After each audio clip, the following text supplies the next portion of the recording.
M. Durand, ça va bien. Merci de nous accueillir ici. C'est quand même un bâtiment qui est tout neuf, hein? Oui, oui, ça nous fait plaisir de vous accueillir. On va vous faire visiter plus tard. J'espère que vous allez apprécier la visite. Vous étiez où avant? Avant d'être ici, on était sur un bâtiment. Juste à côté, c'était un bâtiment un peu vétuste. Et le projet de bâtiment ici, ça a pris 10 ans avant d'être capable d'aboutir avec un bâtiment, mais on l'a puis on est bien dedans. C'est quand même spécial parce que vous n'êtes pas très loin du Cégep de Sainte-Foy. Vous avez juste à traverser. C'est vraiment pratique, là. Mais c'était justement un choix parce qu'on n'est pas obligé de, comme centre de transfert technologique, d'être sur le campus. Okay. Mais on voulait garder des relations étroites avec le collège. Et c'est pour ça qu'on a construit ici, puis qu'on a travaillé en collaboration avec le collège pour la construction du bâtiment. Okay. Expliquez-nous ce que c'est le CERFO. Bon, en fait, c'est une entité de... On appelle ça un centre collégial de transfert technologique. Le transfert technologique, il y a 3 façons d'en faire. La première façon, c'est de faire de la formation. Okay. Si, par exemple, il y a une nouvelle technologie, on fait de la formation. C'est du transfert technologique. La deuxième façon, c'est de faire de la recherche appliquée. On ne fait pas de recherche fondamentale ici. Okay.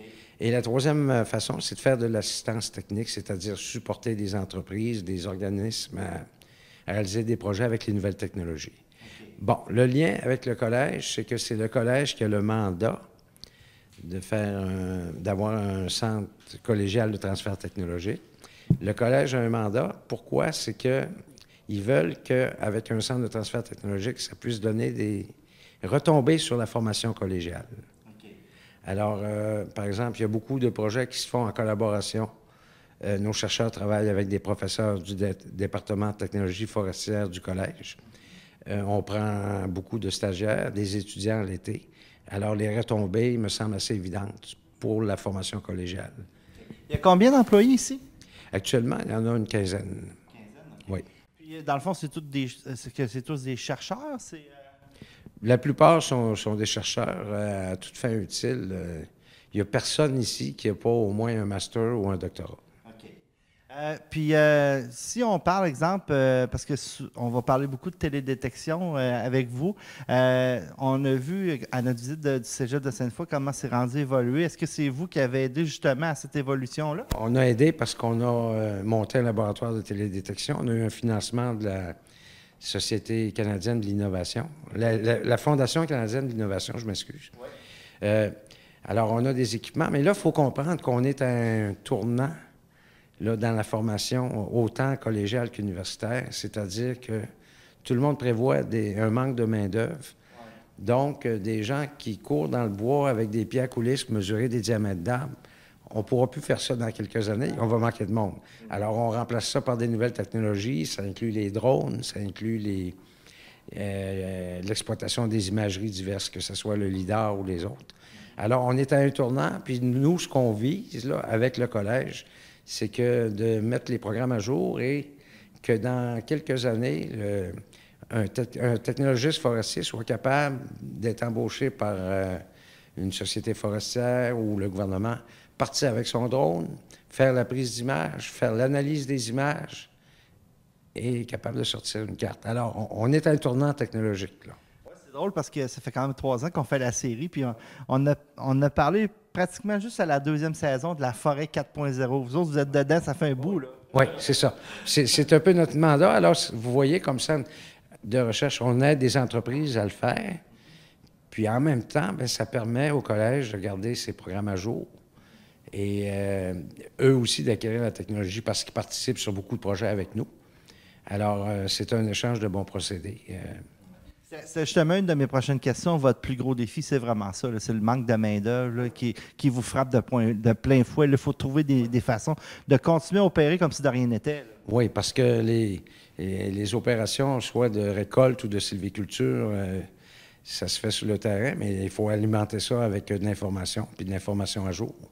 Alors, on est rendu là. C'est vraiment de foresterie 4.0. Là. Alors, avant d'aller faire la visite visuellement, peut-être l'expliquer physiquement, là, il y a combien d'étages, combien de postes, qu'est-ce qu'on retrouve ici? Bon. Alors ici, on appelle ça le bureau chef. On a un bureau régional en Outaouais. Okay. Bon, alors ici, c'est un bâtiment de 3 étages. Il y a 2 centres de transfert technologique dans le bâtiment. Il y a le CIMI, qui est un centre d'imagerie numérique et médicale, et le CERFO. Le CIMI occupe le 2e étage. Nous, on occupe le 3e étage.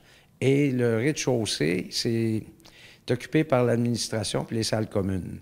Okay. Alors, l'administration financière des 2 centres, les 2 centres ont convenu de partager ça ensemble. Et ainsi que comme salle de conférence, salle multifonctionnelle.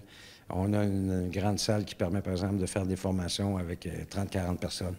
Alors ça, c'est partagé entre les 2 centres. Okay. Et sur l'étage du rez-de-chaussée. Et puis, le CIMI occupe le 2e étage et nous le 3e. Puis, il faut le mentionner, le CIMI, c'est à peu près la même chose que vous, c'est-à-dire qu'eux autres aussi sont reliés au cégep pour les aider.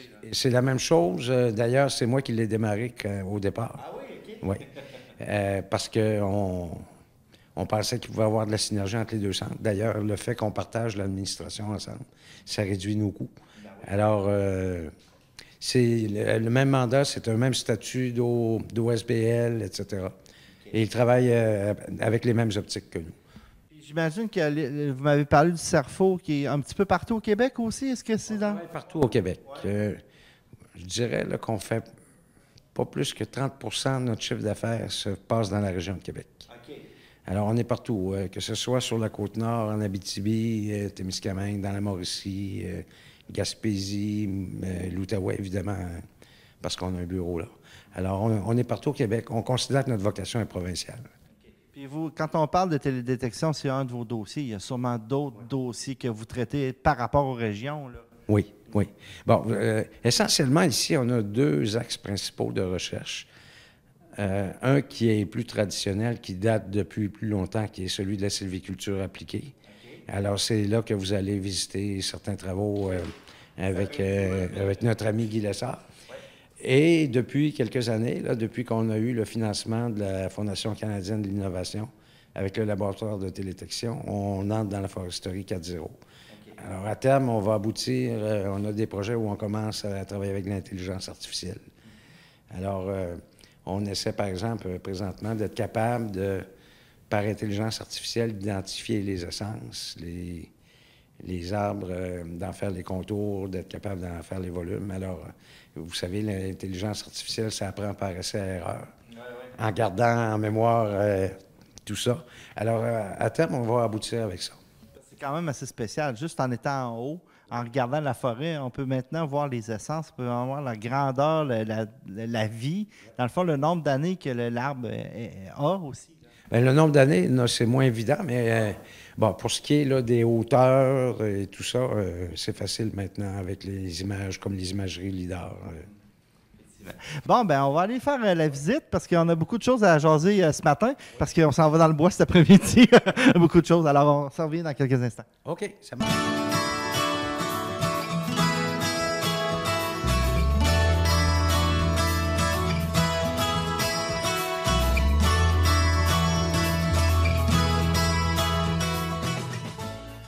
Alors, on est dans le passage. Il y a plusieurs bureaux. Monsieur Durand, peut-être nous parler de la bâtisse comme telle au départ, parce qu'effectivement, elle est super belle. C'est très aéré, beaucoup de fenestration. Oui. Bon, c'est très aéré. Vous comprenez, nos partenaires, c'est essentiellement les industriels du bois, pour la plupart. Alors, on ne pouvait pas avoir un bâtiment où il n'y avait pas de bois à l'intérieur. Alors, si vous regardez le bois, le revêtement extérieur, ça a été commandité par la compagnie Mébec. Oui, okay. Alors, on ne pouvait pas avoir un bâtiment, le CERFO, être dans un bâtiment où il n'est pas question de bois.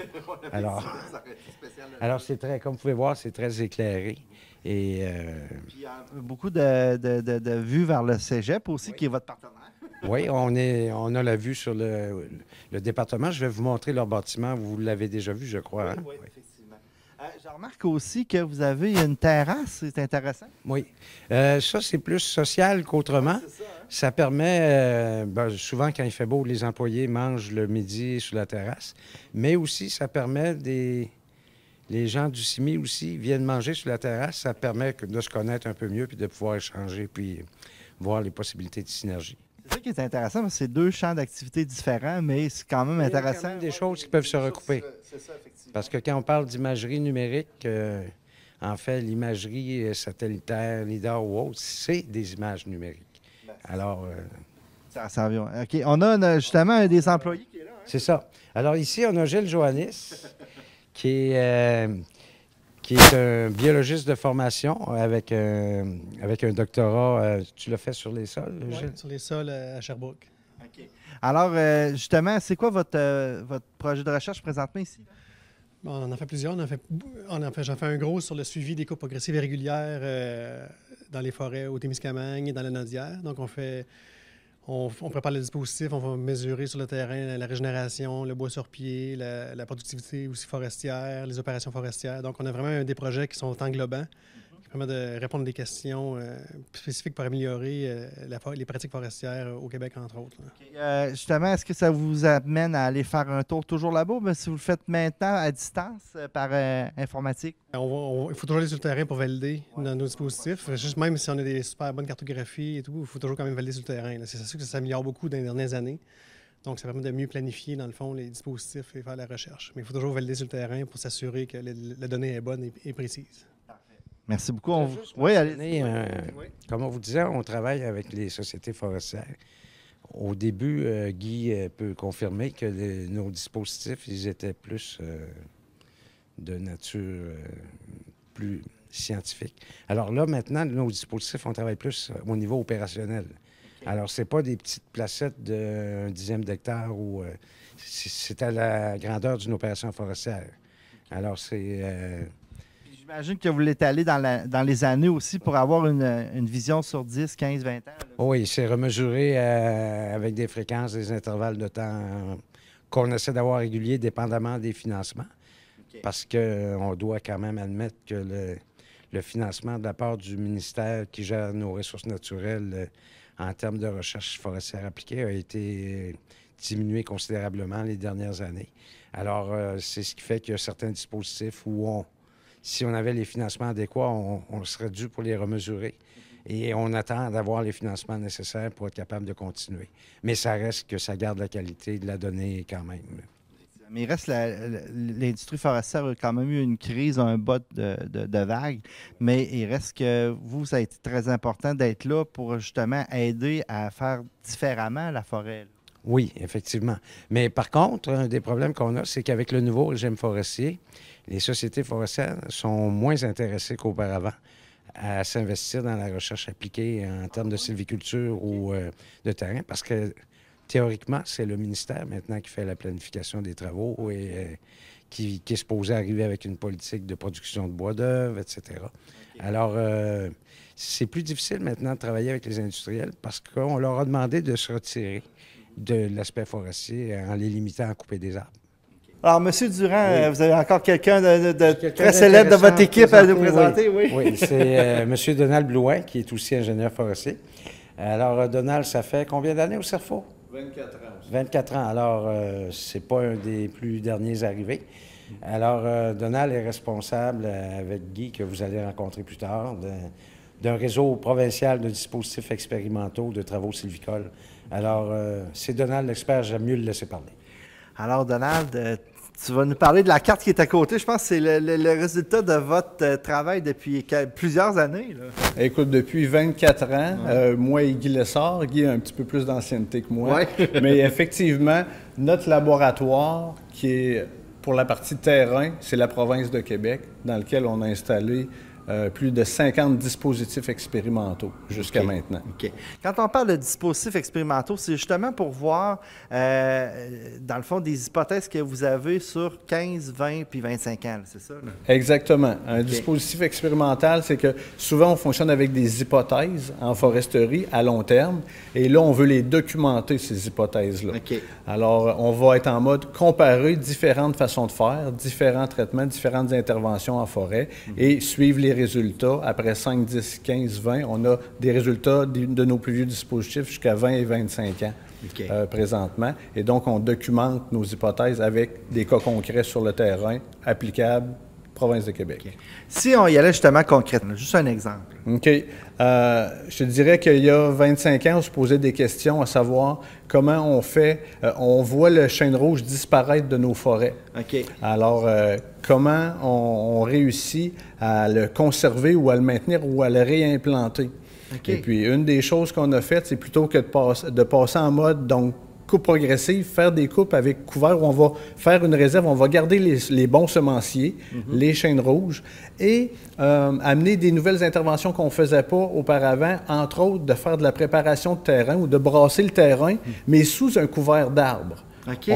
On connaît souvent la façon de faire, de dire on va faire de la préparation de terrain quand on a fait une coupe avec une CPRS à grande échelle où on a enlevé tous les arbres, mais sous couvert, c'est quelque chose qui se pratiquait peu ou à peu près pas il y a 20 ans. Okay.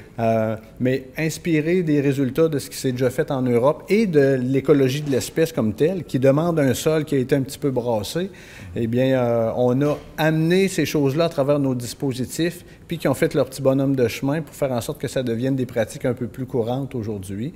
Okay. Puis, là, je te parle du chêne rouge, mais c'est applicable aussi pour le pin blanc ou pour le bouleau jaune, qui sont des espèces qui ont à peu près les mêmes besoins en termes d'installation de notre régénération naturelle.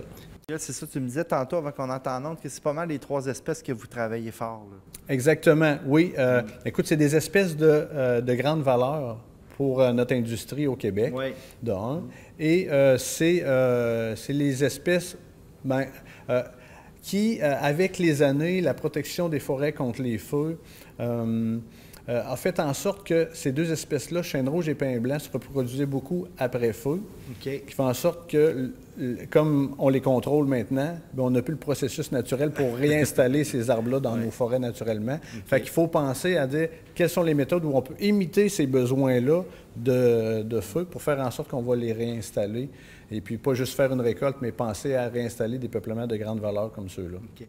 Donc, Donald, la carte qu'on voit là, la première fois que je l'ai vue, je me suis dit pas qu'il me l'explique. Mais effectivement, quand c'est expliqué, c'est quand même assez facile de compréhension. Le caméraman va se promener dedans, justement. D'abord, il faut vraiment remarquer couleur blanche, couleur grise. C'est très important. Oui, tout à fait. En fait, c'est les 2 grandes thématiques de recherche qu'on a étudiées ici au cours des années. Les carreaux blancs, bon, puis tout est en abrégé, hein, fait que tout est codé. Coupe progressive et régulière. ERS, ça, c'est les espèces auxquelles on est associé, érable à sucre, ou ainsi de suite. Et, fait que les carreaux blancs s'adressent au peuplement sur pied. OK, d'accord.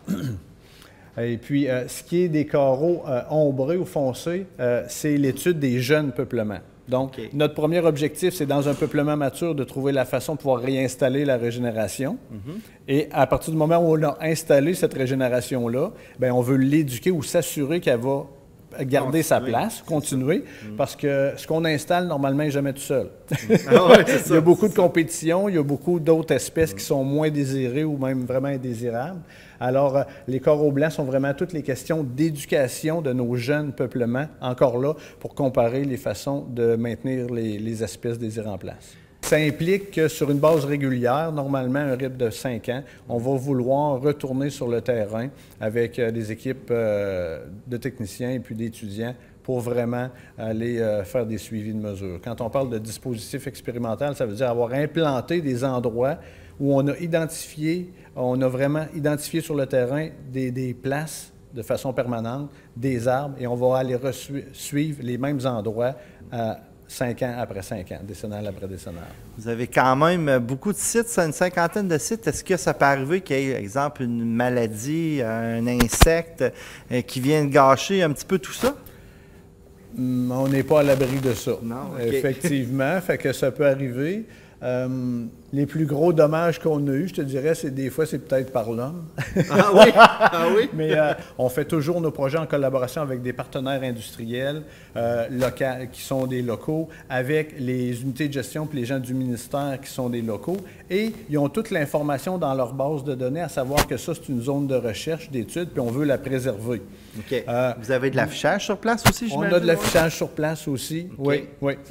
ça peut arriver que des interventions vont venir proches de nos dispositifs. Et puis, mais je vous dirais que dans ce qui a été implanté, on est chanceux de ce côté-là. Ça a bien été. On a encore accès à peu près à tout ça. Tantôt, vous parliez du feu. Il reste que ça aussi, ça peut être une possibilité. Là. Ah oui, on a eu des chablis. Il y a eu des chablis à certains moments en Outaouais où beaucoup de renversements de tiges dans certains beaux peuplements de pins blancs. Ouais. Ça fait partie de notre réalité. OK. Ouais. Justement, vous autres, vous êtes basés à Québec, donc c'est sûr que Duchesnay pas très loin.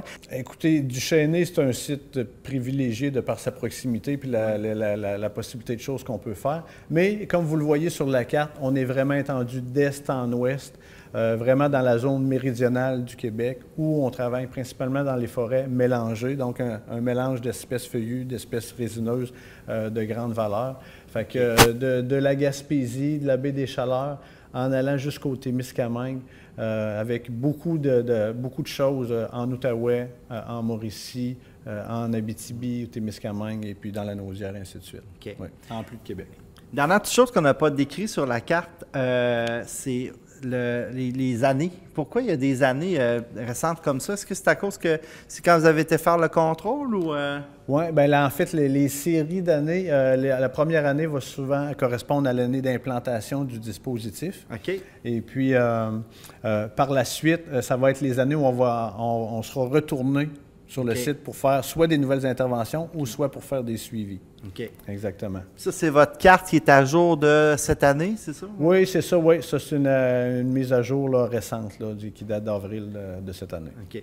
Donc, si on se prend en termes d'années, supposons on est en 2018 cette année, vous devez faire une planification, j'imagine, de quelques sites par année. J'imagine que vous faites une rotation, c'est ça, des visites? Effectivement. On a la liste de tous nos dispositifs avec les besoins de suivi. Fait que tu vois, comme à titre d'exemple, là, si dans la ville de Denôme, on a un dispositif de coupe progressive d'ensemencement de chêne rouge, ça a été implanté en 1996. OK. Alors, il y a eu des suivis en 2001, il y a eu des travaux, d'autres suivis en 2008, et la régénération qui s'est installée dans nos coupes progressives, on a fait des comparaisons de dégagement à l'européenne de cette régénération-là en 2009. Et des suivis en 2014. Et vous voyez, on prévoit là, en 2019 y retourner. OK. Fait que dans le fond, vous savez pas mal votre agenda. À chaque année, c'est facile de savoir. Ça, le défi qu'on a, on est toujours, on a à trouver le partenariat puis le financement pour être capable de faire nos activités. Ouais. Mais ça fait partie de nos tâches de se débrouiller pour arriver à faire ça. En terminant, tout ça, ça doit vous donner beaucoup, sans faire de jeu de mots, beaucoup de données, beaucoup d'informations. Vous compilez ça comment? Vous transférez ça à tout le monde comment? Est-ce qu'il y a un système? Tout ce qu'on produit, on a toujours en mode produire des rapports techniques, qu'on appelle. Okay. Et je vous avouerai que ces rapports-là techniques sont faits sur une base scientifique. Okay. Alors, ce ne sont pas des articles scientifiques, mais c'est vraiment fait sur cette base-là. Et où les données sont compilées, analysées, et nous, on rend ça dans un rapport. Bien entendu, la base simple, ça part avec des fichiers Excel qu'on importe puis qu'on va amener dans nos logiciels statistiques pour faire nos analyses. Mais ça fait en sorte que dans chacun de nos dossiers, on a le suivi puis toutes nos bases de données qui sont archivées, si on veut, dans nos systèmes informatiques. Hey, c'est vraiment intéressant, puis ça nous fait avancer en forêt. Je pense effectivement on connaît beaucoup mieux la forêt aujourd'hui qu'on la connaissait il y a 25 ans. Oui, on chemine. On chemine, on apprend des autres, puis on apprend à travers ça. Et puis, oui, ça nous permet d'améliorer nos pratiques. Ben, merci beaucoup. On souhaitait un autre 25 ans. Je souhaite longue vie à cette installation-là, tout à fait. Je vous l'accorde. Parfait. Merci beaucoup. Merci.